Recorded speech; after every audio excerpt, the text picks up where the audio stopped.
भैया एक तो बहुत ज़्यादा छत्तीसगढ़ फिल्म इंडस्ट्री के बारे में हमन चर्चा करे हन, लेकिन अमलेश नागेश के चर्चा करे के बगैर पूरा नहीं हो सके। काबर की बहुत सारा विवाद भी, कंट्रोवर्सी भी हो रही से। अभी ओकर नवा फिल्म आथे डंडा कुटुम, उमें आपके भी कोई संगीत हैगा?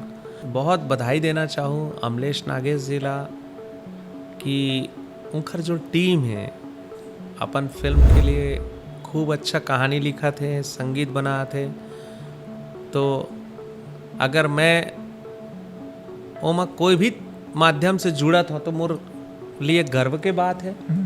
फिर से कार के अमलेश नागेश जी बहुत अच्छा अभिनेता है, माटी से जुड़े हुए कलाकार है और बहुत मेहनती कलाकार है।